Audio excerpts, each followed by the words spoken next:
SSC 26-এর student যারা আছো, English first পেপারের মাত্র 6টি প্যাসেজ যদি তুমি পড়ো, ইনশাল্লাহ এখান থেকেই তুমি কমন পাবে। সিন প্যাসেজ অনেকেই দেখা যায় কোনটা পড়বে না, একটু কনফিউশনে আছো। সো আমি তোমাদের জন্য আজকে এমন 6টি প্যাসেজের কথা বলবো, ইনশাল্লাহ যদি তুমি পড়তে পারো এখান থেকে কমন পাবে। কেমন? খুবই রিসার্চ করে এনেছি, একটু সময় লেগেছে। অনেকেই বলছিলে ম্যাম আপনি কেন সাজেশন দেন না, আপনি কেন সাজেশন দেন না। তো রিসার্চ করেছি, এখন ইনশাল্লাহ পরপর দিয়ে দিব।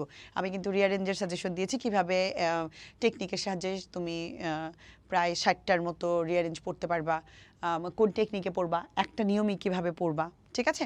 তো চলো এখন এখানে মোট 9টা প্যাসেজ আছে। কোন প্যাসেজ 6টা প্যাসেজ পড়বা একটু আমি তোমাকে দেখাই, গুরুত্বপূর্ণ, ভেরি ভেরি ইম্পর্টেন্ট। ঠিক আছে? যেমন সবার প্রথমে যেটা আছে এটা হচ্ছে মেহেরজান। তারপরের যেটা আছে সেটা আমি দিব human can neither change, so much important. পরের যেটা সেটা হচ্ছে তোমার এই জায়গা থেকে হচ্ছে জহির রায়হান। তারপরের যেটা সেটা হচ্ছে প্রীতিলতা। এর পরের যেটা সেটা হচ্ছে তোমার গ্রাফিতি। ব্যাস, এই 1 2 3 4 5 এই 5টা প্যাসেজ খুব গুরুত্বপূর্ণ। গ্রাফিতিটা হচ্ছে এই বছর প্রথম, তো এটা একটু বেশি গুরুত্বপূর্ণ। আর রিপাবলিক অফ মালদ্বীপ এটা একটু পরে। সো এই 6টা প্যাসেজ হচ্ছে ভেরি ভেরি ইম্পর্টেন্ট। পরবর্তীতে একটু কম গুরুত্বপূর্ণ, বাট আমি বলতে পারি 20% গুরুত্বপূর্ণ, এই যে লোনলিনেস। তারপর আমি এটাকে গ্রিন রং দিচ্ছি। আর একটা হচ্ছে there are various demography, art should comfort. এই 3টা হচ্ছে একটু কম গুরুত্বপূর্ণ।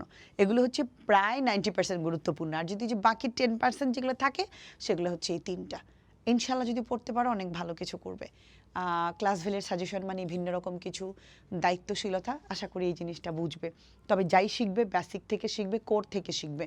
আমাদের কিন্তু এমসিকিউ সিরিজে ভর্তি চলছে, তোমরা জানো 6টি বিষয়ের আমরা কোর্স এনেছি। আমি গণিতে 77টি এমসিকিউ দিয়েছি, 5 পৃষ্ঠার নোট দিয়েছি। আমরা বায়োলজির 12 পৃষ্ঠার একটা নোট আছে, এনাফ পড়লে তোমার জন্য। আমাদের কোর্স সম্পর্কিত বিস্তারিত জানতে 01830302122 এই নম্বরে যোগাযোগ করো। ঠিক আছে? ভালো থাকো সবাই। পরপর আরও সাজেশন নিয়ে আসছি তোমাদের জন্য।